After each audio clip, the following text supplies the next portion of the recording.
ग्रहताऱ्यांवर तुमचा विश्वास आहे की नाही हे काही मला माहीत नाही. पण माझा तरी हल्लीच का होईना हळूहळू बसायला लागला.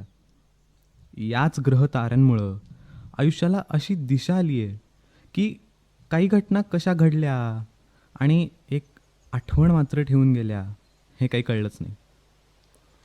मला स्टार गेझिंग आवडायचं. चांदण्या, तारे, ग्रह नुसतंच बघत बसायला आवडायचं. टेलिस्कोप घेऊन तासन तास रमायचो मी त्यांच्यात. फोनमध्ये वेगवेगळी ॲप्स डाउनलोड करून स्टार मॅपिंग करायला आवडायचं. कुतूहल वाटायचं. आणि माझं बघून माझ्या मित्रांना, ओळखीच्यांनाही इंटरेस्ट वाटायला लागला. आणि खास स्टार गेझिंगसाठी मला एक ट्रिप अरेंज करायला लावली त्यांनी. एका रात्रीसाठी मी जेवढे लोक येतील त्यांना घेऊन जवळच्या टेकडीवर जायचं ठरवलं. मस्त डबे घेऊन जायचं, गप्पा मारायच्या आणि महत्त्वाचं म्हणजे आकाश निहाळायचं. मग काय, सर्वांना मेसेजेस केले आणि म्हणलं या रविवारी संध्याकाळी 6 वाजता जमा माझ्या घराजवळ. मी या पहिल्या अनुभवासाठी खूप एक्सायटेड होतो.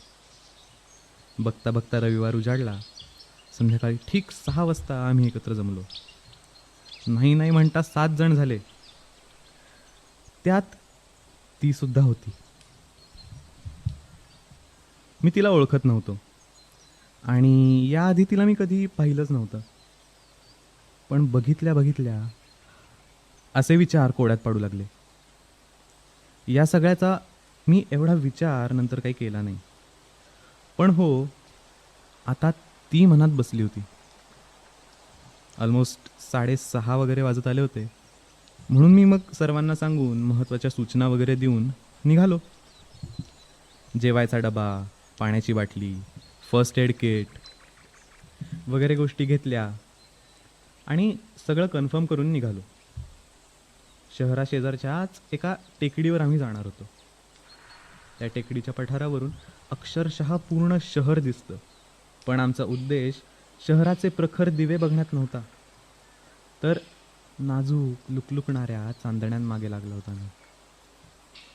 आम्ही 7 जण 4 टू व्हीलरवरून निघालो होतो. 3 गाड्यांवर 6 जण आणि माझ्या गाडीवर मी एकटाच. निघालो. अर्ध्या पाऊण तासाचा काय तो रस्ता असावा. तसा शहराच्या हद्दीपर्यंत चांगला, पण त्यापुढं थोडा कच्चा, माती दगडांचा. अशा रस्त्याने आम्ही 7:30 वाजेपर्यंत स्पॉटवर पोचलो. रस्त्यात थांबत थांबत हळूहळू टंगळमंगळ करत गेल्यामुळं एवढा वेळ लागला असावा. पण आम्हाला आता वेळेची फिकीरच नव्हती. आमचा जीव आता ते लुकलुकणारे निर्जीव दगड धुळीचे गोळे सोडवणार होते. पायथ्याशी गाड्या लावल्या आणि समोरचा हार्डली 20 मिनिटाचा चढ चढून आम्ही पठारावर पोचलो. अशा यासारख्या निर्जन ठिकाणी जात असल्यामुळं सर्वांना पायात शूज, बॅगमध्ये एक्स्ट्रा पाणी, फर्स्ट एड किट, टॉर्च वगैरे आणणं कंपल्सरी केलं होतं. फायनली वर पोचलो आणि नशिबाने आज आकाशात एकही ढग नव्हता. सगळं आकाश निरभ्र होतं. असा चान्स सारखा सारखा मिळणार नव्हता. पटापट आम्ही आमचे डबे काढले आणि जेवणं उरकली. नंतर स्टार गेझिंगमध्ये व्यत्यय यायला नको होता, म्हणूनच मग पटकन जेवणं करून आम्ही गप्पा मारत बसलो. साधारण 9पर्यंत आमचे टेलिस्कोप सेटअप केले. आज तिनं टेलिस्कोप आणला नव्हता. मला माहीत नाही ती कोणासोबत आली होती किंवा तिला कोणी बोलवलं होतं, पण ती आली होती. त्यावेळी ती आमच्यासोबत होती आणि तिच्याकडे टेलिस्कोप नव्हता. त्यामुळं मला भाग होतं तिला विचारणं. 9 वाजता साधारण आम्ही आमचे टेलिस्कोप सेटअप केले आणि सर्वांना एक एक करून ग्रह, तारे दाखवायला मी सुरुवात केली. आता काही जणांना ग्रहांचं ज्ञान जास्त नसल्यामुळं साहजिकच प्रत्येक छोट्या छोट्या गोष्टीचा अचंबा वाटत होता, एक्साइटमेंट वाटत होती. हेच तारे, ग्रह जसे मंगळ, गुरु, शुक्र, शनी आपण रोज आपल्या नुसत्या डोळ्यांनी सुद्धा बघू शकतो, यावर त्यांचा विश्वासच बसत नव्हता. किंवा आधी बघूनही हात चमकणारा ठिपका मंगळ आहे किंवा किंवा हे इथे गुरु आणि शनी आहेत हे त्यांना पटतच नव्हतं. ओव्हरऑल काय, मला फार मजा येत होती. मी तिला प्रश्न केला, यातून पाहणारेस? यापुढे एकाही क्षणाचा विलंब न करता तिनं हो दे ना असं म्हणत टेलिस्कोपचा ताबा घेतला. जसा जसा मी तिला त्या ताऱ्यांमधून ग्रहांमधून नेत होतो, नॅव्हिगेट करत होतो, तिच्या चेहऱ्यावरच्या भावना बदलत होत्या. याच बदलणाऱ्या भावना बघत मी तिथंच स्तब्ध झालो होतो. हे लव्ह ॲट फर्स्ट साईट वगैरे वगैरे काय असतं मला काही माहीत नाही, पण त्यामागची जी फिलिंग असते ना, तशाच प्रकारची फिलिंग मला तेव्हा येत होती. तिला ग्रहतारे बघण्याचा, स्टार गेझिंगचा काहीच अनुभव नव्हता आणि मी माझा शक्य तितका अनुभव तिच्यासोबत शेअर करत होतो आणि ती पण आपली हळूहळू शिकत होती. यानंतर यासारख्या आमच्या 1-2 ट्रिप झाल्या, त्यातसुद्धा ती आली होती. पण या ट्रिप होऊनही ती कोणासोबत आली, ती कोण होती हे काही मला माहीतच नव्हतं. इवन तिचं नाव काय हे सुद्धा मी तिला विचारू शकलो नाही. वेडा झालो होतो मी. आत्ता या 2 ट्रिप नंतरच तिला स्टार गेझिंग आवडू आणि उमजू लागलं. ती सुद्धा यात तिचा आनंद शोधू लागली. तिला फारच आवडत होतं स्टार गेझिंग करायला आणि मला स्टार गेझिंग करणारी ती.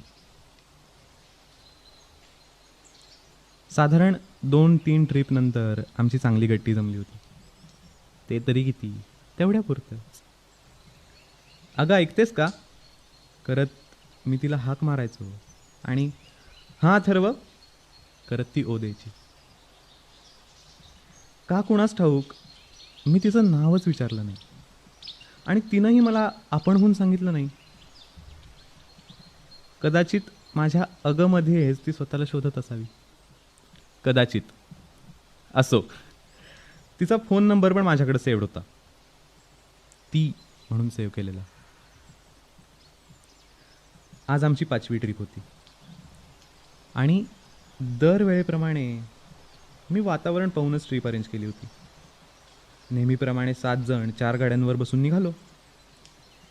3 गाड्यांवर डबल सीट आणि मी एकटा. पुन्हा एकदा आम्ही आमच्या नेहमीच्या स्पॉटवर पठारावर पोचलो. आजसुद्धा वातावरण तसं 90% क्लिअरच होतं. आम्ही 9पर्यंत जेवण केलं आणि टेलिस्कोप सेटअप केले. आज नेहमीपेक्षा सगळे तारे जास्तच क्लिअर दिसत होते आणि एरवीपेक्षा जास्त मजा येत होती. जसे जसे 10:30 पावणे 11 उलटून गेले, वारा सुटला. झाडांची पानं सळसळाट करू लागली. वाऱ्याचा आवाज घोंघवायला लागला आणि थंडी वाजू लागली, हुडहुडी भरायला लागली. आणि दूर त्या क्षितिजावरून येणारे ढग आणि येऊ थापलेलं वादळ दिसू लागलं. सर्वांना सावध केलं मी. टेलिस्कोप्स, डबे सगळं आवरून घ्यायला सांगितलं. अक्षरशः 10 मिनिटात आम्ही गाड्यांवर सवार झालो आणि निघालो पण निघता निघताच असं लक्षात आलं की त्या 3 गाड्यांपैकी एका गाडीच्या मागच्या चाकातली हवा कमी होती आणि अशा परिस्थितीत त्या कच्च्या रस्त्यावरून डबल सीट जाणं धोकादायक होतं.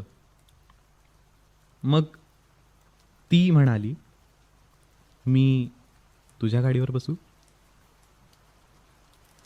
अगं बस ना, त्यात काय, विचार काय करतेस एवढा, म्हणत मी तिला माझ्या गाडीवर बसवलं. वारा अजूनही जोरात होता, थांबण्याचं नावच घेत नव्हता आणि ते दूरवर क्षितिजावर दिसणारे ढग, ते वादळ हळूहळू जवळ येत होतं. अचानक अंगावर बारीक बारीक थेंब पडू लागले. येताना आकाशात काहीच नाही हे बघून जरी मी आलो असलो तर हे वातावरण असं दाटून याच दिवशी का यावं याचा उलगडा मला आजवर झालेला नाही. आम्ही दोघं माझ्या गाडीवरून येत होतो. रस्ता तसा कच्चाच होता. दगड, माती, धूळ असा जरी तो रस्ता असला तरी मला तो जाणवतच नव्हता. मला फक्त माझ्या खांद्यावर असलेला तिचा एक हात जाणवत होता. आता पाऊस थोडा वाढला होता सर्वांना मी गाड्या थांबवून महत्त्वाच्या गोष्टी नीट ठेवायला सांगितलं. आणि मी नेहमी सर्वांसोबत एक जॅकेट किंवा रेनकोट वगैरे ठेवायला सांगायचो. ते यावेळी खरंच उपयोगी आलं. आम्ही कोणीच जास्त भिजलो नाही, पण मी मात्र त्या दिवशी पुरता भिजलो होतो.